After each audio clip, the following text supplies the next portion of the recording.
اب ہم آتے ہیں سیدنا صالح علیہ السلام کے قصے کی طرف۔ دن گزرتے گئے اور لوگ ایک بار پھر ابلیس لعین کے وسوسے میں آ کر کفر کی طرف پلٹ آئے، کیونکہ ابلیس کسی بھی شخص کو وسوسے میں ڈالے بغیر نہیں چھوڑتا۔ اس طرح ایک بار پھر کفر پھیل گیا، چنانچہ اللہ نے ان کی ہدایت کے لیے صالح علیہ السلام کو مبعوث فرمایا۔ یہ سمود کے پوتوں میں سے ایک عربی نبی تھے۔ ان کا نسب نامہ اس طرح ہے: صالح بن عبید بن سیاف بن ماشح بن عبید بن حاضر بن سمود بن ارم بن سام بن نوح علیہ السلام۔ گویا صالح علیہ السلام کا تعلق قوم سمود سے تھا، اور یہ قوم عاد کی نسل سے تھی۔ سمود کی قوم نے یمن کو خیر باد کہا اور جزیرے سے شمال کی طرف منتقل ہو گئے، پھر وہاں ہجر نامی ایک بستی میں جا ٹھہرے۔ قرآن کریم کی سورۃ الحجر اسی بستی کے نام سے موسوم ہے۔ قوم عاد کا تذکرہ سورۃ الحجر کے علاوہ سورۃ الاحقاف اور سورہ ہود میں بھی ہے۔ اللہ تعالی سورۃ الحجر آیت 80 میں فرماتے ہیں: وَلَقَدْ كَذَّبَ أَصْحَابُ الْحِجْرِ الْمُرْسَلِينَ، اور ہجر والوں نے بھی رسولوں کو جھٹلایا۔ ہجر قوم سمود کا مرکزی شہر تھا۔ اب وہ مدائن صالح کے نام سے مشہور ہے۔ یہ شہر مدینہ منورہ کے شمال مغرب میں 380 کلومیٹر کے فاصلے پر واقع ہے۔ یہ لوگ بھی پہاڑوں کو تراش کر گھر بناتے تھے۔ یہ صنعت اور کاریگری انہوں نے قوم عاد سے وراثت میں پائی تھی۔ اللہ تعالی سورۃ الفجر آیت 9 میں فرماتے ہیں: وَثَمُودَ الَّذِينَ جَابُوا الصَّخْرَ بِالْوَادِ، اور قوم سمود کے ساتھ کیا کیا جنہوں نے وادی میں بڑے بڑے پتھر تراشے تھے۔ قرآن مجید میں اللہ تعالیٰ ایک مقام پر فرماتے ہیں: اور ہم نے قوم عاد اور سمود کو غارت کیا جن کے بعض مکانات آپ کے سامنے ظاہر ہیں۔ ان کے مکانات ان کی تباہی سے لے کر اب تک موجود ہیں۔ شام کے راستے میں خیبر، تیماء سے تبوک تک قوم سمود کے آثار پائے جاتے ہیں۔ یہ لوگ کس طرح پتھر تراش تراش کر گھر بناتے تھے، اللہ تعالیٰ نے سورۃ الاعراف آیت 74 میں اس کا ذکر کیا ہے۔ وَاذْكُرُوا إِذْ جَعَلَكُمْ خُلَفَاءَ مِنْ بَعْدِ عَادٍ وَبَوَّأَكُمْ فِي الْأَرْضِ تَتَّخِذُونَ مِنْ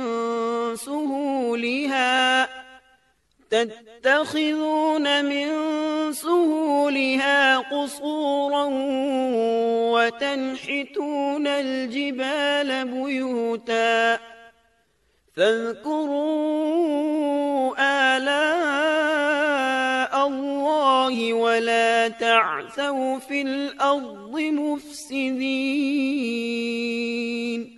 اس وقت کو یاد کرو جب اللہ تعالیٰ نے تمہیں قوم عاد کے بعد جانشین بنایا اور تمہیں زمین پر رہنے کا ٹھکانہ دیا کہ نرم زمین پر محل بناتے ہو اور پہاڑوں کو تراش تراش کر ان میں گھر بناتے ہو، سو اللہ کی نعمتوں کو یاد کرو اور زمین میں فساد مت پھیلاؤ۔ یہ آیت ان کی طاقت، جسم کی صلاحیت اور ماہر فن ہونے پر دلیل ہے۔ پہاڑوں کو تراشنا دراصل قوم عاد کی عادت تھی۔ یہ بھی چونکہ انہی سے تھے، اس لیے وراثت میں یہ کام انہیں بھی آ گیا تھا۔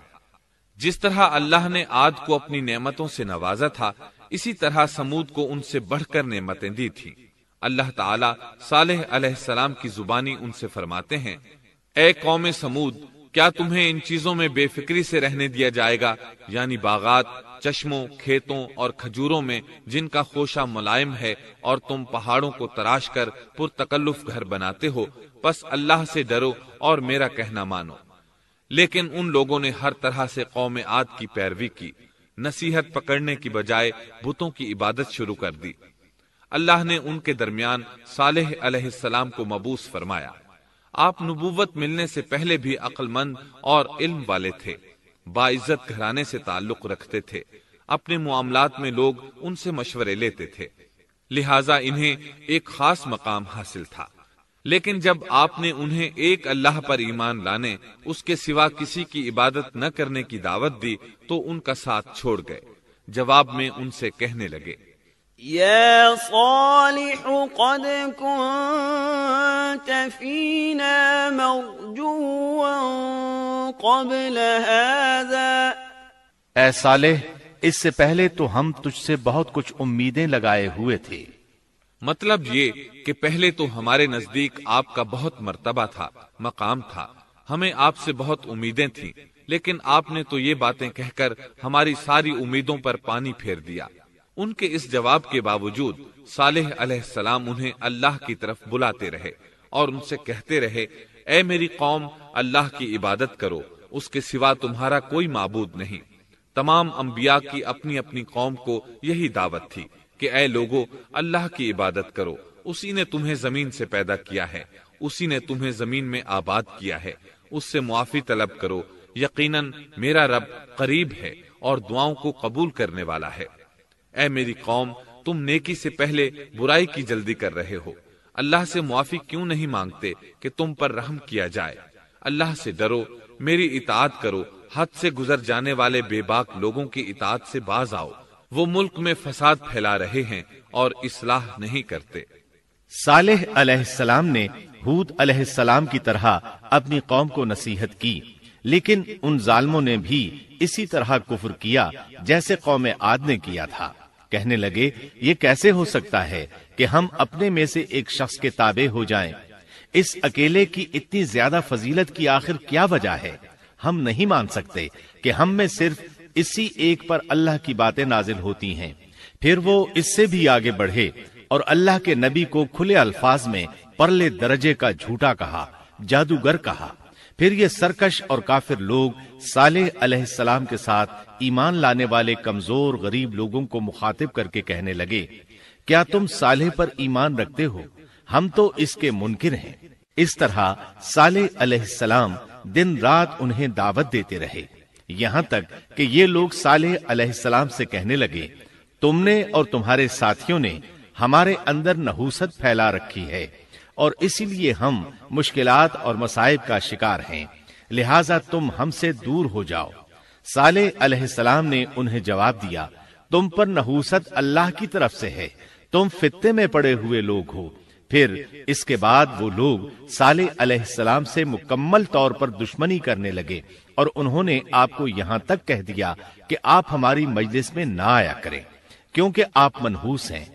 پھر بات یہاں تک پہنچی کہ صالح علیہ السلام نے انہیں اللہ کے عذاب سے ڈرایا، دھمکایا اور کہا، يا قوم أرأيتم إن كنت على بينة من ربي وآتاني منه رحمة فمن ينصرني من الله إن عصيته فما تزيدونني غير تخسير. اے میری قوم کے لوگو، ذرا بتلاؤ تو، اگر میں اپنے رب کی طرف سے کسی مضبوط دلیل پر ہوا اور اس نے مجھے اپنے پاس سے رحمت عطا کی ہو، پھر میں نے اس کی نافرمانی کی، تو کون ہے جو اس کے مقابلے میں میری مدد کرے؟ تم تو میرا نقصان ہی بڑھا رہے ہو. یعنی فرض کرو اگر میں حق پر ہوا اور یقیناً میں حق پر ہوں اور اللہ تعالیٰ نے مجھے اپنی نبوت سے بھی نوازا ہے، پھر بھی میں تمہاری باتوں میں آ کر اس کی نافرمانی کروں تو بلا شبہ اس وقت میں گھاٹے میں ہوں گا اور تم بھی خسارہ پانے والے ہوگے. اس پر وہ ظالم لوگ مقابلے پر اتر آئے، کہنے لگے، اگر تو سچا ہے تو کوئی معجزہ لے آ، لیکن وہ معجزہ ہماری مرضی کے مطابق ہو، اس صورت میں ہم ضرور ایمان لے آئیں گے. آپ ایسا کریں کہ بستی کے کنارے پتھریلی چٹان میں سے دودھ دینے والی 10 ماہ کی حاملہ اونٹنی نکالیں، اس کا رنگ سرخ ہو. صالح علیہ السلام سے یہ مطالبہ کر کے وہ سردار لوگ ایک طرف بیٹھ گئے اور مذاق اڑانے لگے. ایک کہنے لگا اونٹنی 10 ماہ کی ہو، حاملہ ہو. دوسرا کہنے لگا لازمی طور پر اس کا رنگ سرخ ہو. پھر ایک تیسرا سردار بولا اس کی کھال پر بہت زیادہ اون ہو. چوتھا بولا موٹی تازی ہو، ہم نے پہلے اس قسم کی اونٹنی دیکھی نہ ہو. پانچواں بولا وہ اتنی بڑی ہو کہ اکیلی ایک دن تمام کنویں کا پانی پی جائے اور دوسرے روز ہم پئیں. یہ لوگ اسی طرح مذاق اڑا رہے تھے کہ صالح علیہ السلام نے ان سے کہا، اگر تمہاری مطلوبہ اونٹنی تمہیں مل جائے تو کیا تم ایمان لے آؤ گے؟ سب نے مل کر کہا، ہاں ضرور لے آئیں گے۔ صالح علیہ السلام نے فرمایا، تب تم ایک دن سب لوگوں کو جمع کر لو۔ مقررہ دن وہ لوگ جمع ہو گئے۔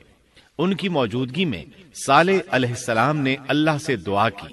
زمین پر زلزلہ طاری ہوا، ان کی آنکھوں کے سامنے چٹان پھٹی اور اس سے بالکل ویسی ہی اونٹنی نکلی جیسا کہ ان کا مطالبہ تھا۔ انہوں نے اپنی زندگی میں ایسی اونٹنی کبھی نہیں دیکھی تھی۔ اس میں وہ تمام صفات موجود تھیں جن کا ذکر ان لوگوں نے کیا تھا۔ اللہ تعالیٰ صالح علیہ السلام کی زبانی سورہ ہود آیت 64 میں فرماتے ہیں، وَيَا قَوْمِ هَٰذِهِ نَاقَةُ اللَّهِ لَكُمْ آيَةً فَذَرُوهَا تَأْكُلْ فِي أَرْضِ اللَّهِ وَلَا تَمَسُّوهَا بِسُوءٍ فَيَأْخُذَكُمْ عَذَابٌ قَرِيبٌ۔ اے میری قوم، یہ اللہ کی بھیجی ہوئی اونٹنی ہے، یہ تمہارے لیے ایک معجزہ ہے۔ اب تم اسے اللہ کی زمین میں کھاتی ہوئی چھوڑ دو اور اسے کسی طرح کی تکلیف نہ پہنچاؤ، ورنہ فوری عذاب تمہیں آ پکڑے گا۔ اس اونٹنی کو چونکہ کسی اونٹنی نے جنم نہیں دیا تھا، اس لیے اس کو ناقۃ اللہ یعنی اللہ کی اونٹنی کہا گیا۔ پھر صالح علیہ السلام نے فرمایا، لوگو سن لو، ایک دن یہ اونٹنی پانی پیے گی، ایک دن تم پیو گے، تم میں سے کوئی اسے تکلیف نہ پہنچائے، ورنہ اللہ کا بدترین عذاب تم پر نازل ہوگا۔ سورۃ القمر میں اللہ فرماتے ہیں، بے شک ہم اونٹنی کو ان کے لیے آزمائش بنا کر بھیج رہے ہیں، تم صبر کے ساتھ ان کے انجام کا انتظار کرو۔ اس نشانی کے ظہور کے بعد اللہ تعالیٰ نے صالح علیہ السلام کو مخاطب کر کے فرمایا، تم اب دیکھتے رہو کہ ان کا انجام کیا ہوتا ہے، ان کی سختیوں پر صبر کرو، ان سے کہہ دو کہ پانی پر ایک دن ان کا اختیار ہوگا اور ایک دن اس اونٹنی کا، خبردار کوئی زیادتی نہ کرے اور اس اونٹنی کو پانی پینے سے نہ روکے۔ سورۃ الشمس میں اللہ تعالیٰ فرماتے ہیں کہ ان سے اللہ کے رسول نے فرما دیا تھا کہ اللہ کی اونٹنی کی اور اس کے پانی پینے کی باری کی حفاظت کرو، یعنی اسے نہ تو پانی پینے سے روکو اور نہ ہی اسے کوئی تکلیف پہنچاؤ۔ اس معجزے کو دیکھ کر لوگ دو گروہوں میں بٹ گئے۔ بہت کم لوگوں نے صالح علیہ السلام کی پیروی کی، ان پر ایمان لائے، جبکہ اکثر لوگ پھر بھی اپنے کفر پر ڈٹے رہے۔ اللہ تعالیٰ فرماتے ہیں، ان لوگوں نے خود معجزے کا مطالبہ کیا تھا، لیکن اس کو اپنی آنکھوں سے دیکھنے کے باوجود ظلم پر اڑے رہے اور کفر پر اصرار کرتے رہے۔ سورۃ الحجر آیت 81 میں اللہ فرماتے ہیں، وَآتَيْنَاهُمْ آيَاتِنَا فَكَانُوا عَنْهَا مُعْرِضِينَ، اور انہیں ہم نے اپنی نشانیاں بھی عطا فرمائی تھیں، لیکن پھر بھی وہ ان سے گردن موڑنے والے ہی رہے۔ اسی طرح سورہ بنی اسرائیل میں اللہ تعالیٰ فرماتے ہیں، ہم نے قوم سمود کو نشان کے طور پر اونٹنی عطا فرمائی تھی، لیکن انہوں نے اس پر ظلم کیا۔ بلا شبہ وہ ایک واضح نشانی تھی، کوئی شخص یہ نہیں کہہ سکتا تھا کہ جادوگروں نے اسے پیدا کیا ہے۔ وہ اونٹنی ان میں موجود رہی، ان کے علاقے میں جہاں چاہتی چرتی، جب کنویں پر پانی پینے جاتی تو سارا پانی پی جاتی، وہ لوگ اس کا دودھ پیتے، دودھ سب کے لیے کافی ہو جاتا۔ ان کی آنکھوں کے سامنے اس نے ایک بچے کو جنم دیا، وہ شکل صورت میں بالکل اپنی ماں جیسا تھا، لوگ اسے دیکھ کر تعجب کرتے۔ بچہ اونٹنی کے ساتھ رہتا، یہ ایک واضح نشانی تھی، اس پر جادو کا گمان کیا ہی نہیں جا سکتا تھا۔ وہ اونٹنی ایک عرصے تک ان لوگوں میں رہی۔ اللہ فرماتے ہیں، ہم نے قوم سمود کو بطور نشان کے ایک اونٹنی دی تھی، لیکن انہوں نے اس پر ظلم کیا، حالانکہ یہ نشانیاں ہم لوگوں کو ڈرانے کے لیے ہی بھیجتے ہیں۔ وہ لوگ اس اونٹنی کو دیکھ کر متعجب ضرور ہوئے، لیکن ایمان پھر بھی بہت کم لوگ لائے، حالانکہ اس نشانی کے بعد انہیں چاہیے تھا ایمان لے آئیں۔ پھر ایک دن قوم کے سرداروں نے مشورہ کیا کہ اگر ہم نے صالح کو اسی طرح چھوڑ دیا تو کہیں لوگ ہمیں نہ چھوڑ دیں اور صالح کے پیروکار بن جائیں۔ اس اونٹنی نے تو ہمیں مصیبت میں ڈال دیا ہے، ہم پورا ایک دن پانی کو چھو بھی نہیں سکتے، کیونکہ یہ سارا دن پانی پیتی رہتی ہے۔ پھر یہ اس قدر دیو ہیکل ہے کہ اسے دیکھ کر ہماری بکریاں بھاگ جاتی ہیں، اونٹ اسے دیکھ کر خوفزدہ ہو جاتے ہیں، لہٰذا ہمیں چاہیے کہ اس سے چھٹکارا حاصل کر لیں۔ وہ آپس میں مشورہ کرتے رہے، آخر انہوں نے ایک آدمی منتخب کیا۔ مورخین کا اس پر اتفاق ہے کہ اس کا نام قدار بن سالف تھا، اس کے ساتھ اس کا ایک ساتھی بھی تھا۔ ان دونوں نے مل کر اونٹنی کو قتل کیا۔ اللہ تعالیٰ سورۃ القمر آیت 29 اور 30 میں فرماتے ہیں، فنادوا صاحبهم فتعاطى فعقر فكيف كان عذابي ونذر۔ پھر انہوں نے اپنے ساتھی کو بلایا، تب اس نے ہاتھ بڑھایا اور اس کی کونچیں کاٹ دیں، پھر دیکھا ہمارا عذاب اور ڈراوا کیسا تھا۔ اس قدار کے بارے میں نبی کریم صلی اللہ علیہ وسلم کا ارشاد ہے کہ پہلے لوگوں میں سے سب سے زیادہ بدبخت یہی تھا۔ اللہ تعالیٰ نے قرآن مجید میں اس کا ذکر یوں فرمایا ہے، فنادوا صاحبہم، پھر انہوں نے اپنے ساتھی کو پکارا۔ سورۃ الشمس میں اللہ فرماتے ہیں، اذ انبعث اشقاها، جب ان میں بڑا بدبخت شخص اٹھ کھڑا ہوا۔ یہ بدبخت قدار اٹھا، اپنے ساتھی کو ساتھ لیا اور اونٹنی کو قتل کرنے کے لیے تیار ہو گئے۔ آپس میں مشورہ ہوا کہ یہ نہ کہا جائے ہم نے اسے قتل کیا ہے۔ اس طرح باقی لوگوں نے بھی ان سے اتفاق کیا۔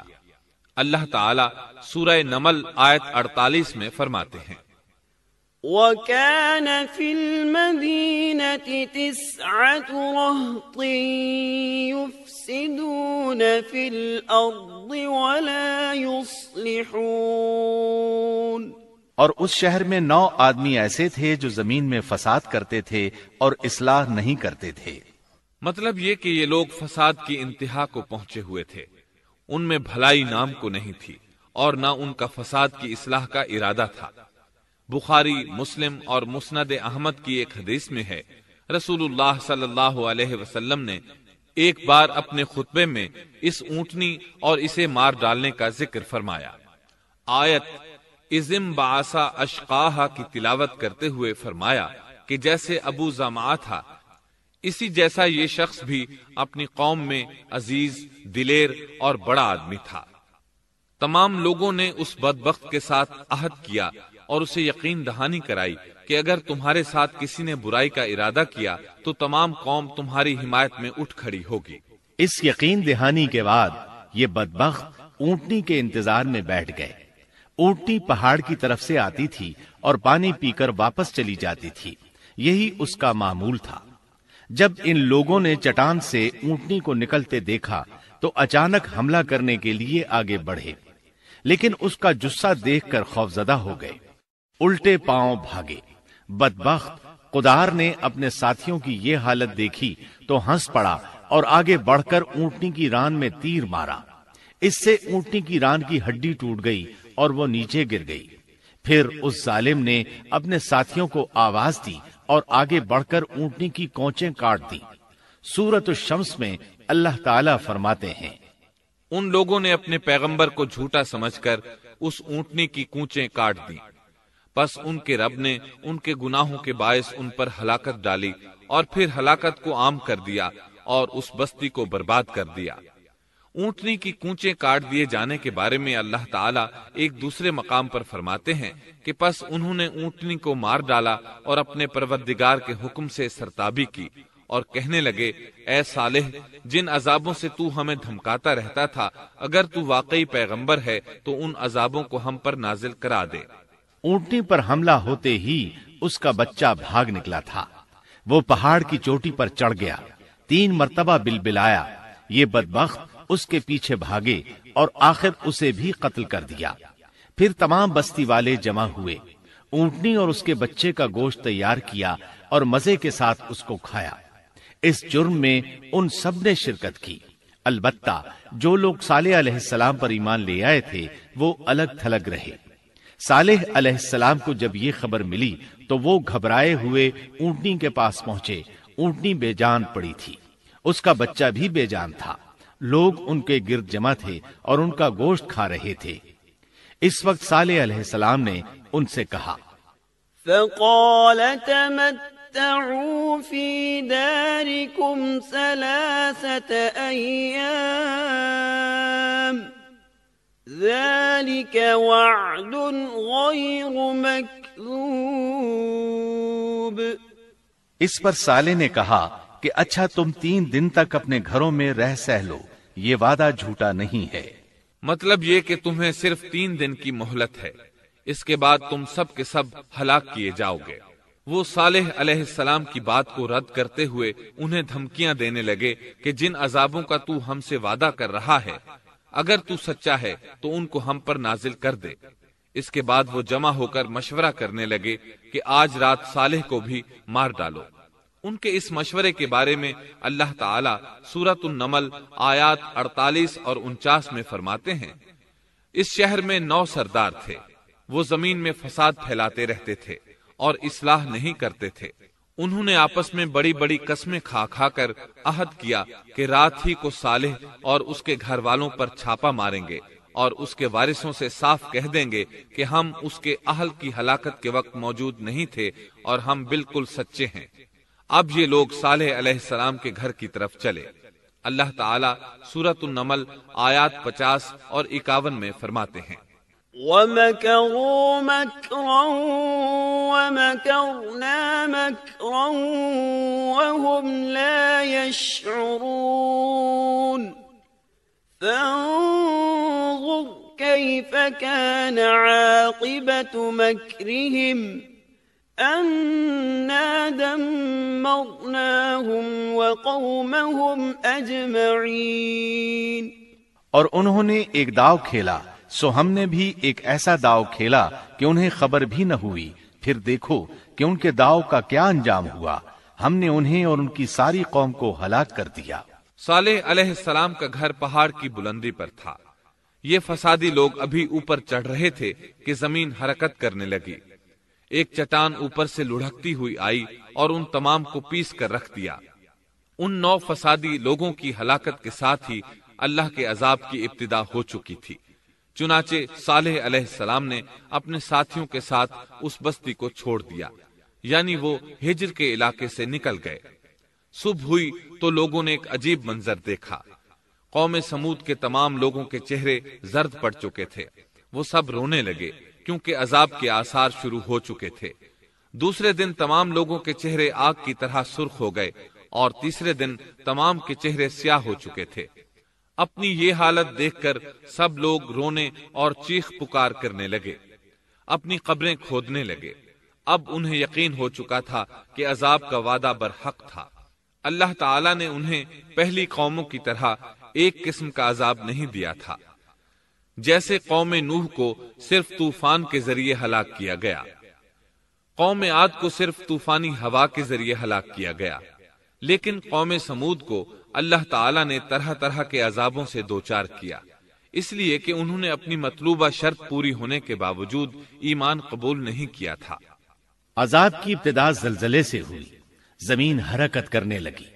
اس کی وجہ سے وہ لوگ اپنے گھروں میں اوندھے کے اوندھے پڑے رہ گئے، ان میں اٹھنے کی طاقت تک نہ رہی۔ پھر آسمان میں سخت کڑاکا ہوا، اس کی ہولناک دہشت انگیز چنگھاڑ نے ان کے بھیجے پھاڑ کر رکھ دیے۔ ایک ہی لمحے میں ایک ساتھ وہ سب ڈھیر ہو گئے۔ ان کی ہلاکت اور تباہی کو بیان کرتے ہوئے اللہ تعالی سورۃ الزاریات آیات 43 تا 45 میں فرماتے ہیں، وَفِي ثَمُودَ إِذْ قِيلَ لَهُمْ تَمَتَّعُوا حَتَّى حِينٍ فَعَتَوْا عَنْ أَمْرِ رَبِّهِمْ فَأَخَذَتْهُمُ الصَّاعِقَةُ وَهُمْ يَنظُرُونَ فَمَا اسْتَطَاعُوا مِنْ قِيَامٍ وَمَا كَانُوا مُنْتَصِرِينَ۔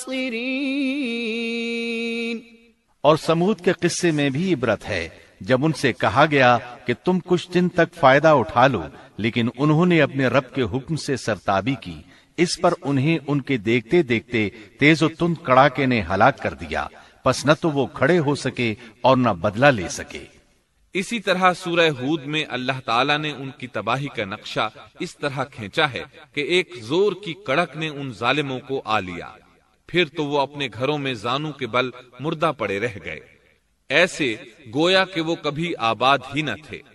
سورۃ القمر میں اللہ نے ان کی رسوائی ان الفاظ میں بیان کی ہے: ہم نے ان پر ایک چیخ بھیجی، پھر وہ ایسے ہو گئے جیسے کانٹوں کی باڑ کا چورا۔ دوسری طرف صالح علیہ السلام اور ان کے ساتھیوں کو اللہ تعالیٰ نے اپنی رحمت سے نجات دی۔ اللہ تعالیٰ سورہ ہود آیت 66 میں فرماتے ہیں: فَلَمَّا جَاءَ أَمْرُنَا نَجَّيْنَا صَالِحًا وَالَّذِينَ آمَنُوا مَعَهُ بِرَحْمَةٍ مِنَّا وَمِنْ خِزْيِ يَوْمِئِذٍ إِنَّ رَبَّكَ هُوَ الْقَوِيُّ الْعَزِيزُ۔ پھر جب ہمارا فرمان آ پہنچا، ہم نے صالح اور ان پر ایمان لانے والوں کو اپنے فضل سے اس سے بچا لیا اور اس دن کی رسوائی سے بھی۔ یقیناً تیرا پروردگار نہایت توانا اور غالب ہے۔ اس قوم کے آثار آج تک باقی ہیں۔ مدینہ منورہ کے شمال مغرب میں ان کے گھر موجود ہیں۔ اب یہ علاقہ مدائن صالح کے نام سے مشہور ہے۔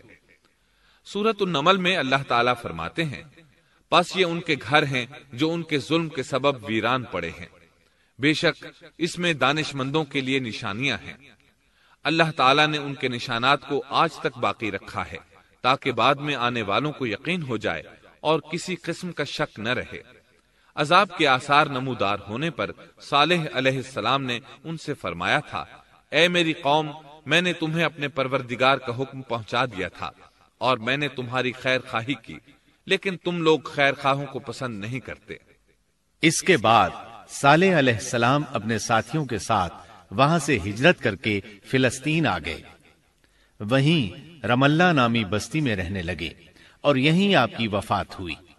نبی کریم صلی اللہ علیہ وسلم صحابہ کرام رضی اللہ عنہم کے ساتھ تبوک تشریف لے گئے تو آپ نے مدائن صالح کے قریب قیام فرمایا تھا۔ صحابہ نے ان کنووں سے پانی لے لیا جو قوم سمود کے استعمال میں رہے تھے، کچھ برتن بھی وہاں سے لے لیے۔ آپ کو پتہ چلا تو آپ نے حکم فرمایا: ان برتنوں کو توڑ دو اور اس پانی کو بہا دو، اور اس پانی سے جو کھانا تیار کیا ہے اس کو الٹ دو۔ آپ نے انہیں ان گھروں میں داخل ہونے سے بھی روک دیا جن میں اللہ کا عذاب نازل ہوا تھا۔ آپ صلی اللہ علیہ وسلم نے فرمایا: میں ڈرتا ہوں تم پر بھی ایسا عذاب نہ آ جائے جیسا ان پر آیا تھا، اس لیے ان کے علاقے میں داخل نہ ہوا کرو، اور اگر داخل ہونا پڑ جائے تو روتے ہوئے داخل ہوا کرو، اور رونا نہ آئے تو رونے جیسی شکلیں بنا لیا کرو تاکہ تمہارا شمار ظالموں میں نہ ہو۔ اللہ تعالیٰ فرماتے ہیں: ألا إن ثمود كفروا ربهم ألا بعدا لثمود۔ آگاہ رہو، قوم سمود نے اپنے رب سے کفر کیا، سن لو ان سمودیوں پر پھٹکار ہے۔ قرآن میں ان کا قصہ 26 سے زائد مرتبہ بیان کیا گیا ہے۔ اس کے بعد لوگ ایمان کی حالت میں امن چین کی زندگی بسر کرنے لگے، لیکن پھر نئے سرے سے ان میں خرابی پیدا ہوئی۔ شیطان نے پھر اپنا کام دکھایا، ان کے دلوں میں وسوسہ ڈالا اور فلسطین، عراق، مصر اور جزیرے کے نواحی علاقوں میں شرک پھیل گیا۔ لوگ ایک بار پھر کفر کی طرف پلٹ پڑے۔ اس پورے قصے میں چند عبرتیں ہیں، آئیے ذرا ان کا بھی ذکر ہو جائے۔ اللہ تعالیٰ کی اونٹنی اگرچہ سیدنا صالح علیہ السلام کی نبوت کا ایک نشان تھی، ان کی سچائی کا ثبوت تھی، لیکن قرآن کریم کی وضاحت یہ ہے کہ وہ قوم سمود کی آزمائش کے لیے تھی اور وہی ان کی ہلاکت کا نشان ثابت ہوئی، جیسا کہ سورۃ القمر میں اللہ تعالیٰ فرماتے ہیں: إن إنا مرسل الناقة فتنة لهم فارتقبهم واصطبر بے شک ہم اونٹنی کو ان کی آزمائش اور امتحان کے لیے بھیجنے والے ہیں، پس تو ان کے انتظار میں رہ اور صبر اختیار کر۔ سنت اللہ یہ رہی ہے کہ اگر وہ اپنے پیغمبر کو کسی قوم کی ہدایت کے لیے بھیجے اور قوم اس کی ہدایت پر کان نہ دھرے تو ضروری نہیں کہ وہ قوم ہلاک کر دی جائے، لیکن جو قوم اپنے نبی سے اس وعدے پر نشان طلب کرے کہ اگر ان کا مطلوبہ نشان ظاہر ہو گیا تو وہ ایمان لے آئیں گے اور پھر نشان آ جانے کے بعد وہ ایمان نہ لائے تو اس قوم کی ہلاکت یقینی ہے۔ اللہ تعالیٰ پھر اس قوم کو معاف نہیں کرتے جب تک کہ وہ تائب نہ ہو جائے اور اللہ کے دین کو قبول نہ کرے یا عذاب الہی سے صفائے ہستی سے مٹ کر دوسروں کے لیے عبرت کا نشان بن جائے۔ لیکن اس سنت سے نبی کریم صلی اللہ علیہ وسلم کی امت مستثنا ہے، اس لیے کہ آپ صلی اللہ علیہ وسلم نے وضاحت فرمائی ہے، میں نے اللہ تعالیٰ سے دعا مانگی ہے کہ اللہ تعالیٰ میری امت میں عذاب عام مسلط نہ فرمائے، اور اللہ نے میری دعا قبول فرما لی۔ قرآن میں اللہ تعالیٰ نے نبی کریم صلی اللہ علیہ وسلم کی اس بات کی یوں تصدیق کی ہے، وما كان الله ليعذبهم وأنت فيهم اے رسول اس حال میں کہ تو ان میں موجود ہے اللہ تعالیٰ ان کافروں پر عذاب مسلط نہیں کرے گا۔ اور یہ ایک خطرناک غلطی ہے، نفس کا دھوکہ ہے کہ انسان عیش و عشرت اور دنیاوی جاہ و جلال کو دیکھ کر یہ خیال کر بیٹھے، یہ گمان کر لے کہ جس قوم یا فرد کے پاس یہ سب کچھ موجود ہے وہ ضرور اللہ تعالیٰ کے سائے میں ہے، اور یہ کہ ان کی یہ خوش عیشی اس بات کی علامت ہے کہ اللہ تعالیٰ کی خوش نودی ان کے ساتھ ہے۔ یہ نفس کا دھوکہ ہے، غلط فہمی ہے، بلکہ کج فہمی ہے۔ قرآن کریم کے اس واقعے میں جگہ جگہ اس بات کی وضاحت ہے کہ بعض اوقات زیادہ سے زیادہ خوش عیشی زیادہ سے زیادہ عذاب کا پیش خیمہ ثابت ہوتی ہے، اگرچہ قوموں کے لیے اس کی مدت چند ماہ یا چند سال نہیں بلکہ گھبرا دینے والی مدت ہی کیوں نہ ہو، مگر ہر قسم کی دنیاوی کامیابیوں اور خوش عیشیوں کے ساتھ جب ظلم، سرکشی اور غرور کسی قوم کا مستقل شعار بن جائے تو سمجھ لو اس کی تباہی اور ہلاکت کا وقت قریب آ پہنچا۔ اللہ تعالیٰ فرماتے ہیں، تیرے رب کی پکڑ بہت سخت ہے، لیکن اس کے ساتھ ہی یہ بات بھی ہے کہ کسی قوم میں تمام تر خرابیوں کے باوجود اگر قوم سے اکثر افراد اللہ کے شکر گزار ہوں، اس کے بندوں کے ساتھ انصاف کرنے والے اور آپس میں نیک نیت اور خیرخواہی کرنے والے ہوں تو بلا شبہ وہ اللہ کے ہاں مقبول بندے ہیں، اور انہی کو دنیا اور آخرت کی کامیابیوں کی بشارت ہے، اور انہی کے لیے یہ دنیاوی عیش اللہ کی بے انتہا نعمتوں کی علامت ہے۔ انہی الفاظ پر سیدنا صالح علیہ السلام کا قصہ اختتام کو پہنچا۔